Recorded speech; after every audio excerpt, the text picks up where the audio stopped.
Hello friends, welcome to this class of biology, where we are going to discuss different aspects of molecular basis of inheritance. Nowadays, from the school level, we are acquainted with the term genes, genetic engineering and biotechnology, Mendel's laws of inheritance and many more things. But at the present context, we must know what genes are. If we look at the history of genetics, that will give us certain concept how the concept of gene and the search of genetic material, what are genes are made of what, exactly the history will give us many important aspects. So, now I am going to discuss the history starting from Mendel's period. Mendel, who is regarded as the father of genetics, he spoke of the factors. The factors, they are discrete particles. Mendel in 1865, he coined the term factor. So, these factors are discrete particles, but then only after towards 1880 chromosomes were discovered. Chromosomes. So, discovery of chromosomes towards 1880. Then towards 1903 homologous chromosomes were discovered. That means, chromosomes exist as homologous pairs, and we might have heard that chromosome theory of inheritance. Mendel's theory of inheritance and chromosome theory of inheritance, they go in parallel. One of the important proponent of this chromosome theory of inheritance is Walter Sutton. During this time of 1903, what he proposed, that as factors inherit, similarly the chromosomes also. Therefore, he went on emphasizing that genes are present in the chromosomes, but thereafter discovery of crossing over and linkage by Thomas Hunt Morgan in Drosophila gave in-depth knowledge regarding these genes. We know a linkage group, a chromosome, consists of, or it has many genes arranged in linear fashion. Then only a chromosome consists of two important kind of macromolecules, one is DNA and the other one is histone proteins. DNA and histone proteins, they comprise the eukaryotic chromosome. Towards 1920, it was found that proteins are composed of around 20 amino acids. Protein diversity and complexity is very high in comparison to DNA. The DNA consists of only 4 kinds of nucleotides. 4 nucleotides comprise or make the DNA, but proteins are made of 20 different types of amino acids. So, it is Linus Pauling, one of the great biologist, chemical biologist, who proposed that protein might be, because of their complexity, diversity, be the genetic material. It was his proposal, but he could not arrive at any conclusion. But in the meantime, Frederick Griffith, towards 1928, he went on experimenting on Streptococcus, one of the pneumonia causing bacterium. The Streptococcus earlier was called Diplococcus pneumoniae, but subsequently the name was changed to Streptococcus pneumoniae. This bacterium exists in 3 immunological forms depending on the presence of carbohydrate in their cell wall. Each of the type 1, type 2 and type 3 type of pneumococcus, they were further categorized as S form and R form. S stands for smooth and R stands for rough. Why it is called smooth?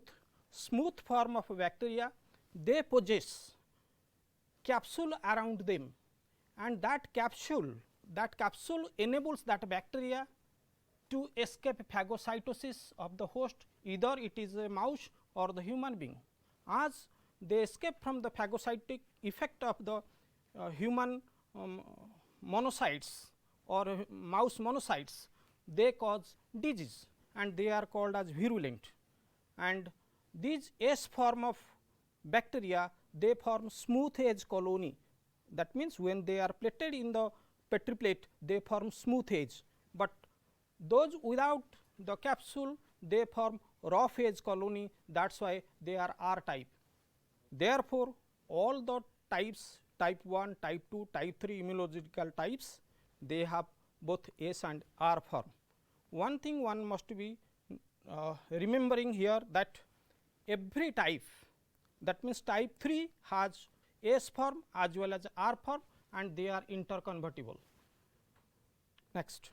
Now, what Griffith did, he went on experimenting on this.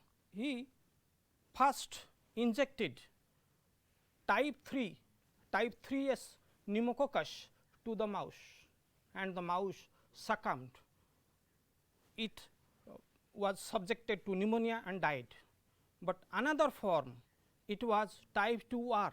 When it was given, type 2R live, when it was given, the mouse also survived. In the first type 3S, mouse died, type 2R, mouse survived, and in the third one, what he did, he heat killed the type 3S bacterium pneumococcus and then injected to the mouse, and the mouse survived. That means, heat killed 3S pneumococcus upon injection to the mouse was not affected, it survived. But the combination of type 2R, in which the mouse survived, type 3S heat killed, in which also, that is in the diagram C, the mouse also survived.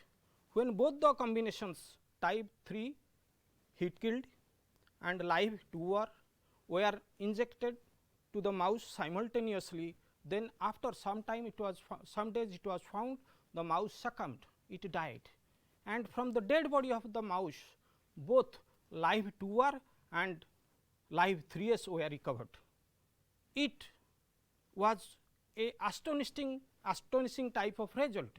He injected dead 3S and live 2R, but from the dead bodies, both live 2R and live 3S were recovered. And what might be the result? He repeated this, then he put the questions, is it the recovery of the live 3S from the dead bodies, is it because of during heating some survived heating or some get back their life? It is not possible. Second one, it is not possible that any type 2R also mutated 3S. Griffith tried to justify or analyze what might be the reason of appearance of type 3S bacterium from the dead body of the mouse, because it did not inject live 3S, but how they came. So, that is why the first proposal that all were heat killed and none survived, that was okay, and the second analysis, is there any possibility that 2R may mutate to change to 3S? It is not possible, because in each category mutation possible, type 2R cannot mutate to type 3S. Then his conclusion was, there is something, it passed from dead 3S to live 2R, changing the latter, that means changing the live 2R to 3S, and he could not conceptualize what that something. So, he conceptualized that there must be some transforming principle, there must be some chemical which transform 2R cells to sum of the 2R cells to 3S, so that they appeared therein. Okay. But there it ended, because it was a surprising discovery. With intention he did not go for, but he found there is a transforming principle which transform 2R to 3S. Then his experiment was carried out by another group of scientists, and they are Avery, MacLeod and McCarthy. They furthered the experiment of this person Griffith. They repeated this and they found the same result. What Griffith did? They got similar results after repetitions. Then they thought of doing experiment in vitro. What they did? They took type 2R cells, and their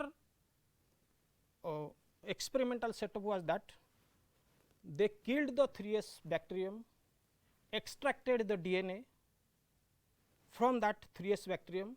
In the test tube they put 2R bacterium, 3S DNA, and then enzyme treatments were done. If you can see this diagram, when 2R is cultured, it gives rise to 2R colonies.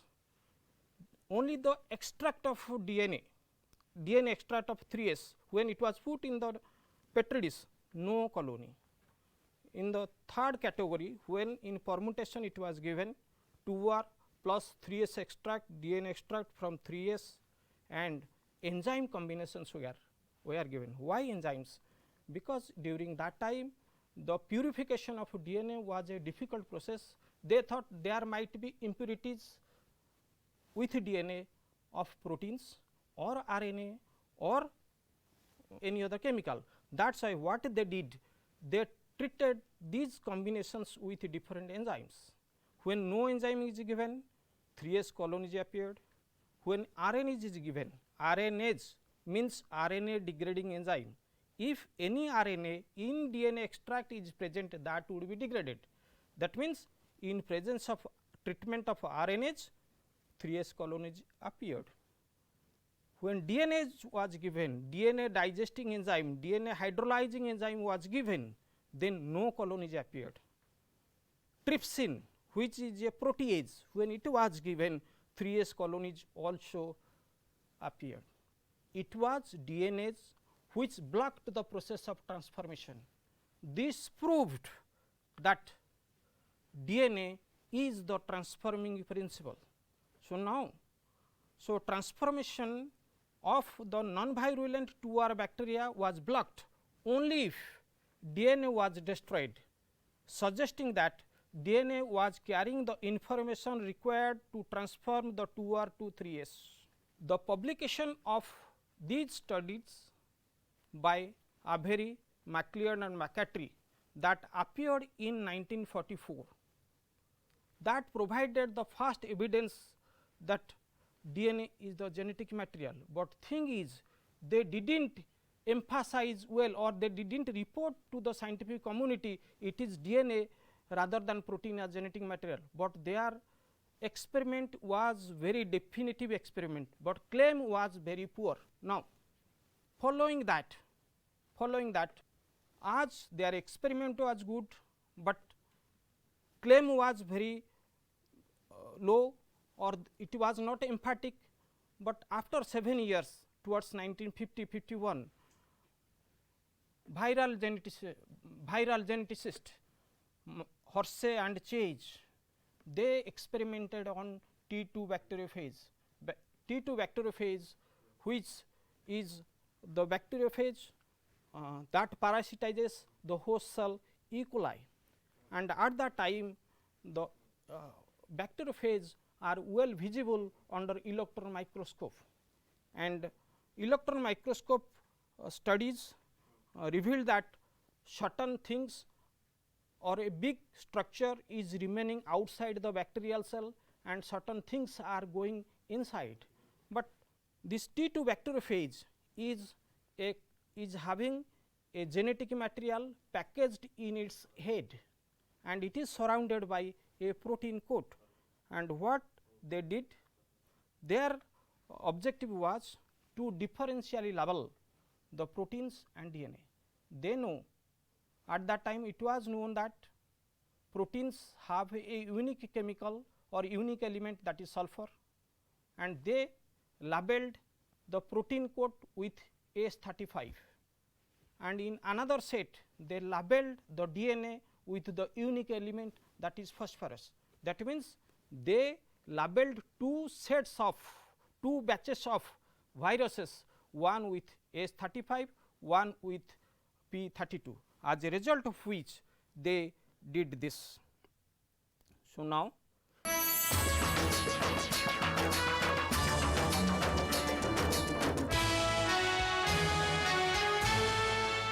the very meticulous experiment of MacLeod, McCarthy and Avery over a period of 13 years resulted in a very clear understanding or clear finding that the transforming principle is DNA, but these three they did not claim before the scientific community emphatically that DNA, they did not emphatically claim that DNA is the genetic material rather than protein.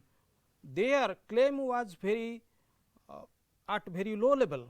Therefore, even though they experimented thoroughly that DNA is genetic material, because of their claim it was not surfaced before the scientific community that DNA is the genetic material, and but they proved that the transforming principle is DNA.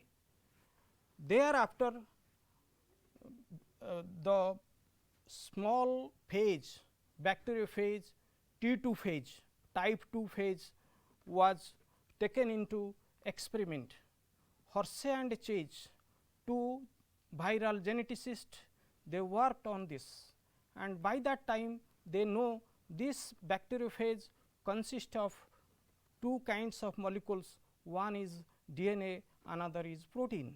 The protein is the outer structure, or protein encloses the DNA in its head, and the structure of virus T2 was well studied because of the availability of electron microscopy, and this T2 phase parasitizes its host E. coli, and it replicates within that and produces progeny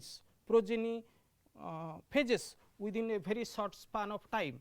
This was known to these scientists, and with this they experimented further to unravel or to know that DNA as the genetic material. As electron microscopy became a very good tool for study of bacterial genetics and viral genetics, Horsey and Chase they studied that this bacteriophage consists of two kinds of macromolecules, one is your protein coat and the other one is the genetic material, and the genetic material is housed inside the protein coat, and what is seen that the genetic material is present in this. It is a condensed structure, the DNA is condensed within this head. Now, this protein is protein, and when the chemical composition of protein was studied, it was found that protein contains a unique element, that is sulfur. So, sulfur is unique to protein, and this DNA, the nucleic acid contains, that is DNA contains a unique element, that is your phosphorus. So, their logic was to label, to make label the two kinds of macromolecules. So, protein was labeled with S35, that is radioactive sulfur, and phosphorus was made radioactive by P32. So, DNA was labeled by P32 and protein was labeled by S35.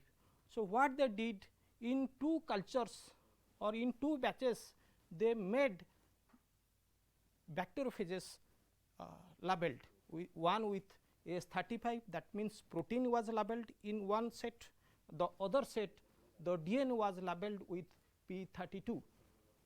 So, how they did, how virus can be labeled? Actually, in one flask, conical flask, they supplemented with phosphorus P32 and grew bacteria, and thereupon they cultivated with bacteriophages. So, these became labeled with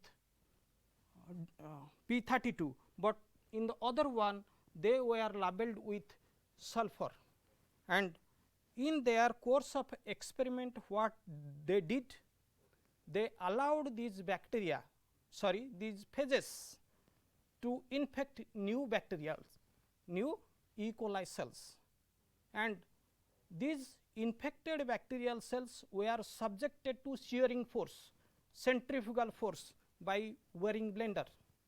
And from the previous classes or previous knowledge, we know bacteria is, or a phage infects a bacterial cell by sitting on its. So, it adsorbs to the surface of bacterial cell. When the bacterial cells infected with the viruses, they are subjected to shearing force of a whirring blender, then the phages are shed off from the bacterial cells. So, the phages are separated from the bacteria after certain minutes of time, then they were subjected to centrifuge, and as a result of which in the centrifuge tube two portions were there, heavy bacterial cells, they were settled to the bottom, they formed the pellet, and in the supernatant the viral coats remained. So, now look at this diagram. In this diagram there are two batches. In one batch, in the diagram A, that is labeled with P32, and ultimately at the end the P32 appeared inside the bacterial cells, because the bacteria they settled to the bottom upon centrifugation, and the radioactivity was found in the pellet, and the bacteria on further production of new phages, and P32 appeared in the progeny phages. And in the other set, when S35 was labeled, these phages were allowed to grow on the bacteria, subjected to shearing force, centrifuged. The pellet did not have any radioactivity, rather radioactivity was found in the supernatant, the upper portion, and the upper portion is belonging to the coats, the protein portion. So, now in the second one radioactivity is found in the protein portion, in the first one radioactivity is was found on the pellet portion, the cell bacterial cell portion. So, therefore, they concluded that it is the genetic material after centrifugation. So, radioactivity in the supernatant and the bacterial pellet was determined, that I have already told you. When T2 phase containing P32 was mixed with host bacterium, most radioactivity was found in the pellet, that we went on discussing. Thus, radioactive DNA was injected into the cell and phages were produced, proving that DNA was carrying the virus's genetic material information.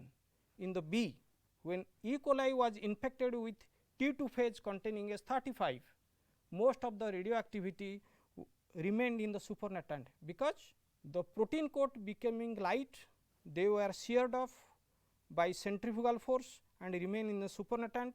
Nothing protein entered the bacterial cell. Therefore, they found most of the radioactive protein was released into the supernatant, whereas P32 DNA remained within the bacterial cell. Since genetic material was injected and T2 progeny were produced, DNA must have been carrying the genetic information for T2. Now, by this definitive experiment, a very scientific experiment, because their rationale or the basis of experimentation was they knew that phages reproduce within the bacterial cell and certain portions remain outside, and certain portions are injected into the cell. But what was injected into the cell and what remained outside the cell, that was distinguished by using P32 DNA and S35 protein, and therefore, they confirmed that DNA is the genetic material of the phages.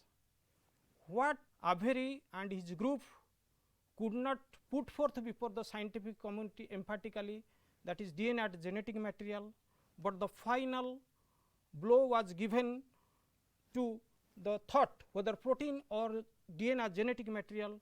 The experiment of Hershey and Chase proved that DNA as genetic material. So, now Griffith's experiment, let me tell you, Griffith experiment was a serendipitous or surprising discovery. He did not aim at getting such type of results, but he found that there is a transforming principle.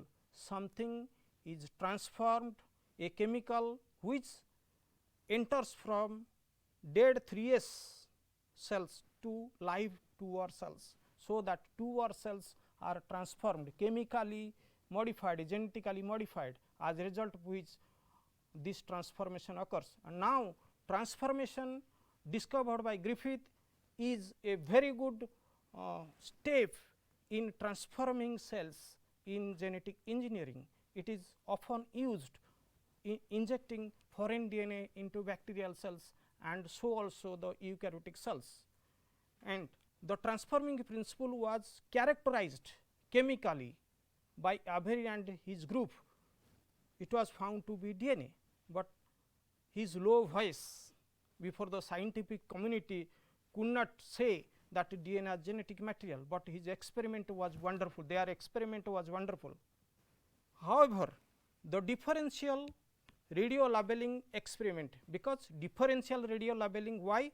Because phages in one group were radio labeled by S35, in other group they were radio labeled by P32.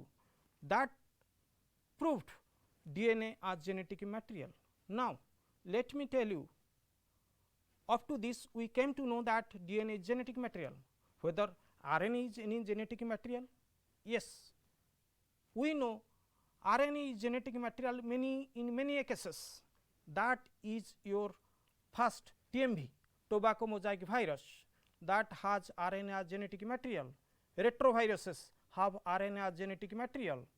This coronavirus has RNA as genetic material, but it is the reconstitution experiment carried out subsequently that proved it is not the protein coat of the RNA, sorry, TMV, rather the helical RNA is responsible for producing its morphology.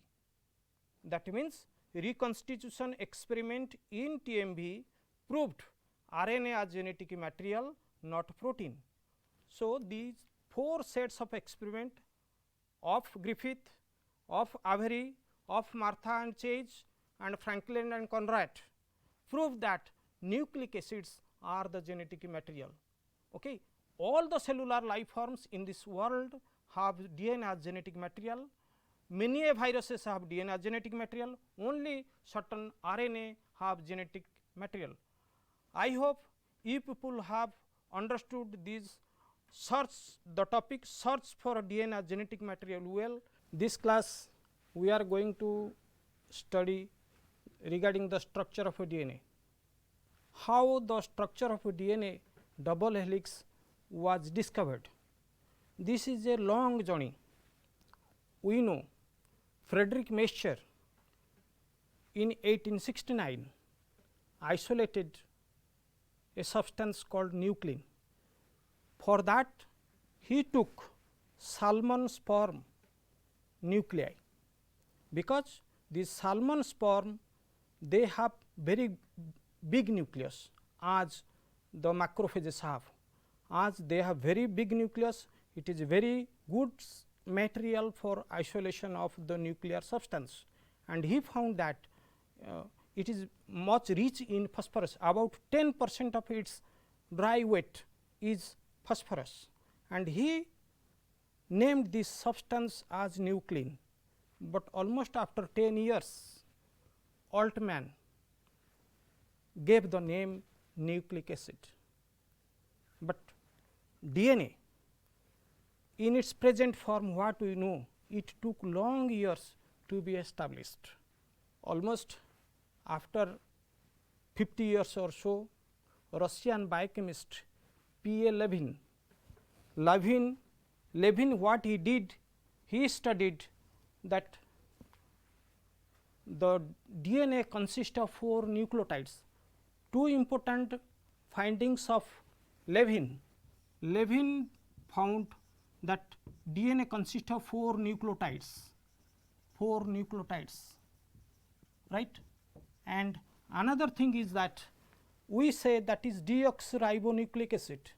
So, he also discovered that deoxyribose sugar is present in this DNA. Two important findings of this Russian biochemist who came in 90s to USA and worked at Rockefeller University Institute and discovered that DNA consists of 4 nucleotides and the type of sugar is deoxyribose sugar, but side by side we know that Griffith also worked on mice and Avery, then Hershey and Chase, they established DNA as genetic material. But what is the shape of DNA? What is its physical structure? But side by side its molecular structures are revealed. Let us look at the slide, and we know in the first year course the DNA consists of, or any nucleotide consists of 3 kinds of substances, 3 kinds of small molecules. One is phosphoric acid. This phosphoric acid H3PO4 at physiological pH, that means 7 and 7.4 of pH, this phosphoric acid ionizes to form phosphate. And the type of sugar, ribose, a pentose sugar present in RNA and its ribonucleotides, deoxyribose sugar which lacks an oxygen atom in the second position, that is why it is deoxyribose sugar, and therefore, this is present in deoxyribonucleotides and the DNA as well. But here we are going to discuss on the 3-dimensional structure of a DNA, but prior to that, this of what the nucleotides are made of and how they are joined, we must have little bit discussion on this. So, now any nucleotide consists of base, sugar and phosphate. We discuss phosphoric acid and the sugar, that is pentose sugar, and 2 kinds of bases, they are purines and pyrimidines. Purines are double ring structures, pyrimidines are single ring structures. They are nitrogenous bases, or simply they are called as bases, because the nitrogen present in the purine ring or pyrimidine ring, because of their presence of their lone pair of electrons, behave like bases. That is why these nitrogenous bases are called as bases. So, purines are double ring structures and they are adenine and guanine. Pyrimidines are single ring structures, they are cytosine, thymine and uracil.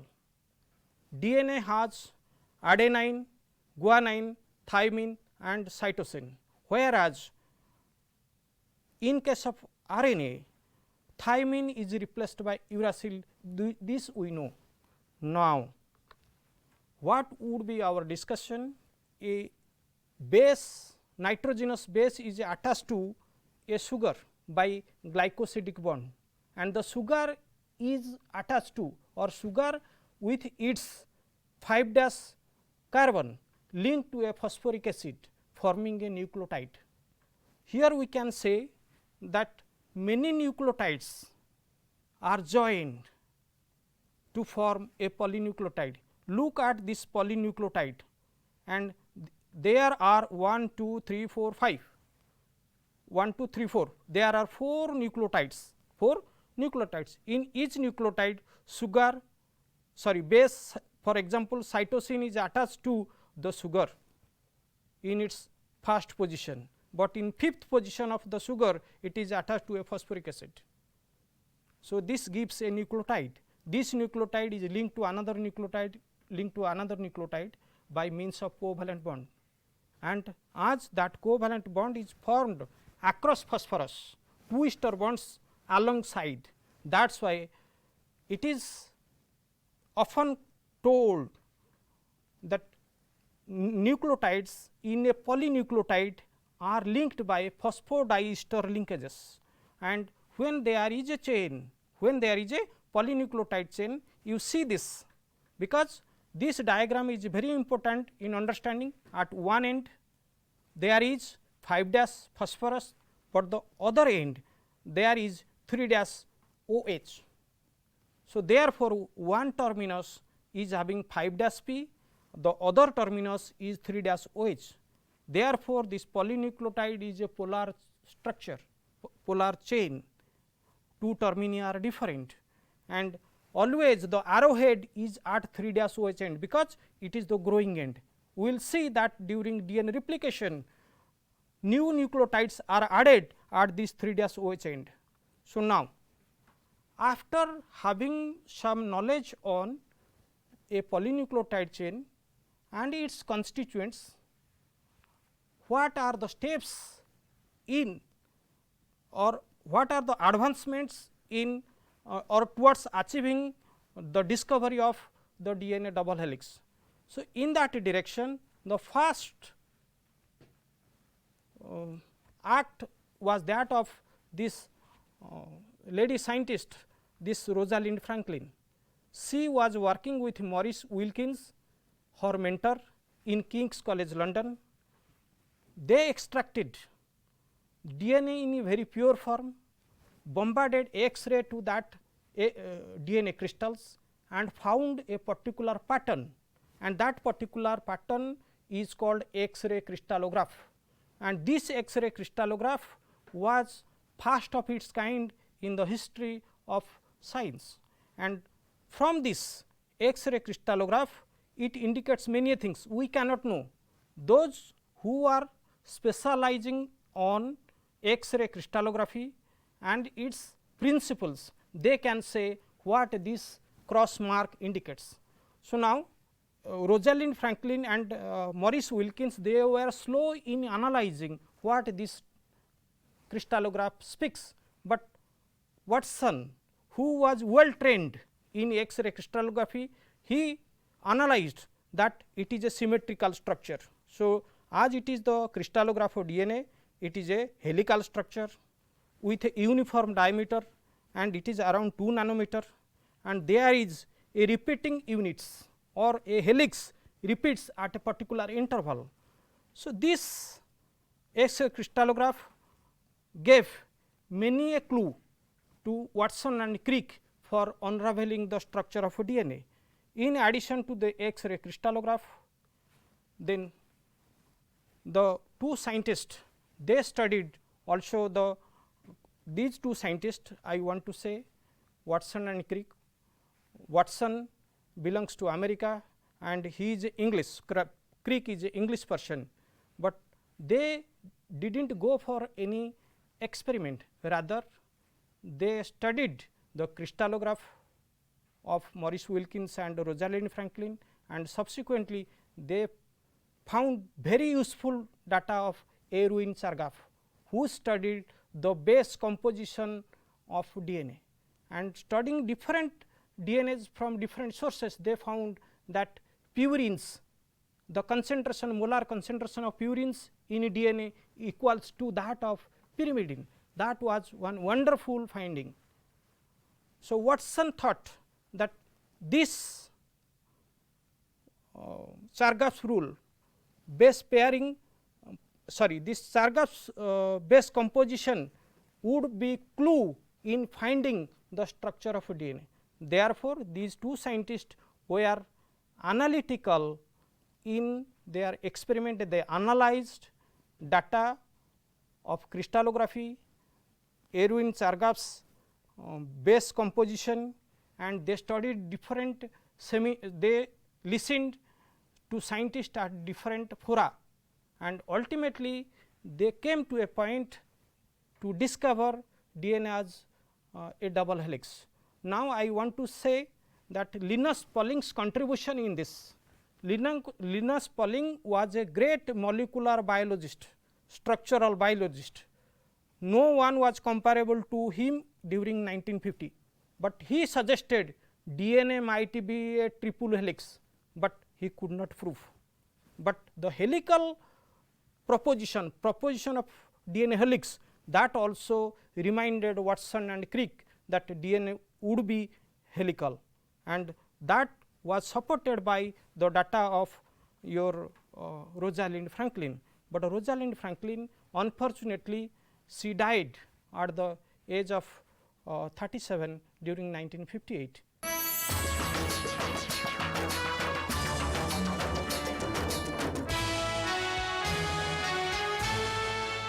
After analyzing data from different sources, Watson and Crick proposed the DNA as a double helix. They devised a model. That model is shown here. You can see both Watson and Crick. It is a landmark discovery in the history of science, as they proposed the DNA double helix structure or DNA model that made the road clear for different aspects of molecular genetics. As these two scientists proposed this model of a DNA double helix, this result was published in 1953 in the journal Nature, and for their great discovery, these two scientists along with Maurice Wilkins were given a Nobel Prize in Physiology or Medicine in 1962. But then this DNA is a double helical structure and it is right handed. When left handed and question of right handed comes, I think this diagram can help you to understand what right handedness is or left handedness is. When a helix is viewed from the top, if the helix run away from your eye in a clockwise direction, that is right handed. If it runs in a left handed manner from your eye, that is if it runs anti-clockwise, it is left handed. So, that speaks the left handedness and right handedness. Just to understand, DNA is a right handed double helix. Okay. It consists of two strands or two chains. The chains are called strands. Here you see the two strands are wound around an imaginary axis. Very often we think that the two strands are wound around each other, but it is not like that. Some people think that they are wound around each other just like a flexible wire, but it is not. But it is wound around an imaginary axis in a right handed manner. So, that is why it is a right handed double helix. The two chains are antiparallel. I will explain what antiparallel nature through another diagram subsequently, but this antiparallel nature of the double helix is determined because of the orientation of sugars. The deoxyribose sugar in one strand, the orientation is in upward direction, in the other strand it is in downward direction. That would be clear in the subsequent diagram, and therefore, when we write the two strands of DNA, we write 5 dash to 3 dash end, the other one in reverse 3 dash to 5 dash, because they are antiparallel. The bases of two strands are complementary. This sprang from that of Chargaff, Erwin Chargaff. His molar concentration finding purines equals pyrimidines, adenine pairs with thymine and guanine with cytosine. Purine always pairs with a pyrimidine. Purine is a double ring structure, pyrimidine is a single ring structure. Therefore, always 2 pairs with 1, making the paired structure 3. Never a 2 pairs with 2. Purine never pairs with purine, pyrimidine never pairs with pyrimidine. It is purine pairs with pyrimidine and same. Therefore, the uniformity of the DNA is maintained because everywhere purine pairs with pyrimidine. Then the 2 strands are held together by means of hydrogen bonds. This is key to many aspects. Adenine hydrogen bonds with thymine by means of 2 hydrogen bonds. Guanine with that of guanine pairs with cytosine by means of 3. So, AT has 2 hydrogen bonds, GC has 3 hydrogen bonds. Individually these hydrogen bonds are weak definitely, but if you look at DNA which is long strand, long chain having many base pairs arranged one above the other. So, many hydrogen bonds in the DNA make the DNA double helix very stable. Okay. Now, another feature, when we look at the DNA, its 3-dimensional structure, in the outer region lies the sugar phosphate backbone. So, sugar phosphate backbone are located outside the helix and the bases are in the core. So, the bases project inward from the sugar phosphate backbone. So, the bases form the core of the helix. Now, look at this diagram. This clearly indicates the 2 strands orientation of sugars are different. The O oxygen in the sugar at the top, you see in one strand it is upward, in the other strand it is downward. So, antiparallel nature of DNA is due to the puckering of sugars. This kind of arrangement is called puckering of sugars. And now, further the 2 strands are antiparallel, easily visible here. Next, the bases are arranged perpendicularly to the long axis of the helix. This is important. The sugar phosphate backbone is in outside and the bases, they are attached to the sugar phosphate backbone, particularly the sugar, in a right angle manner. So, that is why they project in a right angle manner from the sugar phosphate backbone, and the base pairs stacked above one above the other form the hydrophobic core, and that adds to the stability of DNA. DNA is very stable because water molecules are excluded from the hydrophobic core. And further in DNA, purines and pyrimidines, its molar concentration is well explained, and pairing of purine and pyrimidine gives DNA is a symmetrical structure and its uniform diameter of 20 angstrom. And DNA is a helix. One turn of the helix has a pitch distance of 3.4 nanometer, and in a pitch there are 10 base pairs accommodated in a pitch. Therefore, the linear distance between 2 consecutive base pairs is 3.4 angstrom or 0.34 nanometer.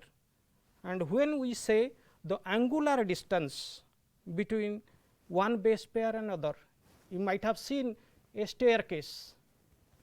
In a staircase, this is the first staircase, the second one is having a linear or a height, but it is having a rotation.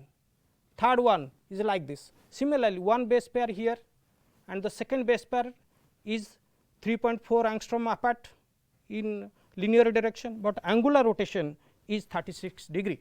So, this gives an idea how the helix is organized. In one side of the helix, if you look at, there are major and minor grooves. From one side you will find major groove, deep groove, and it alternates with minor groove. The grooves are important for accommodating or attaching with proteins, and when we speak DNA as nucleic acid, does it possess any carboxylic group? No. Then what contributes towards acidity of DNA or RNA? It is phosphoric acid. Phosphoric acid at neutral pH or just above that, around 7.4 or that, it exists in phosphate. So, out of 3 OH groups of phosphoric acid, 2 are utilized in formation of diester bond, but 1 OH group is free, that get ionized, and that adds to the acidity of DNA, and DNA having many negative charges is called polyanionic acid. Polyanionic acid, and these negative charges are essential for electrostatic association with positively charged basic histone proteins, subsequently we will be coming across. And sugar phosphate backbone is a constant feature. You take DNA from any source, whether it is bacteria or virus or a plant, sugar phosphate backbone is common. So, that is why jemiti ame khata nauchandi, we are not worried when we are writing, we are not worried about the paper what it is, but we are what we are writing. Similarly, sugar phosphate backbone we are not worried, what we are worried about or serious about, what are the base composition, what is the base sequence. So, therefore, sugar phosphate backbone is a constant feature, but the variable feature among DNAs is its variability of a DNA sequence. The double helix of DNA described by Watson and Crick is a classical B-DNA. Often it is written B-DNA. What does it mean? B means biologically active form of DNA, and we know in our cells DNA along with proteins remain there in the nucleus, and water is there, salts are there. So, at a normal water concentration and salt concentration, the DNA exists in B form, biologically active form of DNA. That is why it is called B DNA, but the environment of DNA varies, salt concentration varies, proteins also in association in certain cases it varies. As environment fluctuates, therefore, the B DNA configuration also varies in certain ways. So, we will see that what the two important deviations from B DNA, but as the two scientists Watson and Crick, they worked together in developing the double helix structure of DNA. If one strand is called the Watson strand, the other complementary strand is called Crick strand. And what are the functions of a DNA? DNA is the molecule of heredity. We say DNA is the blueprint of life. Everything what would be there in the cell or in the organism, what kind of protein would be formed, when it will be formed, it everything is written or imprinted there in the DNA. So, DNA in its base sequence stores the genetic information as the software of a computer does. So, DNA is often called the software of a cell. Then replication must DNA structure must justify how replication occurs, and we studied DNA consists of 2 complementary strands. When the 2 strands separate, each strand acts as a template by which another new strand would be synthesized. So, DNA explained this structure of DNA explained how from DNA another DNA or from DNA how RNA can be formed.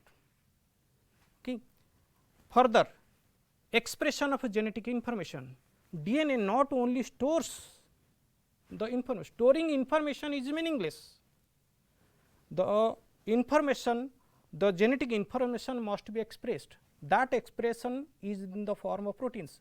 Almost all genes express themselves in the form of proteins, as a result of which these proteins work as enzymes and carry out metabolic activities or cellular activities.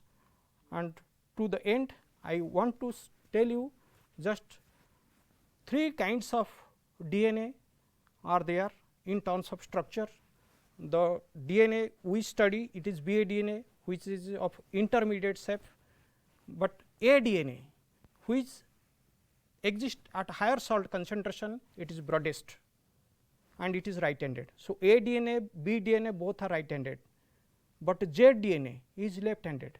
We need not remember all the points of this, but for reference I have given here, but Z-DNA is left handed, B-DNA is right handed, A-DNA is right handed, and the repeating units of Z-DNA are dinucleotides, but repeating unit of B-DNA are mononucleotides. So, I hope all of you have gained some concepts regarding the discovery and the structure of a DNA, and this would further our understanding for DNA replication and gene expression. Thank you all.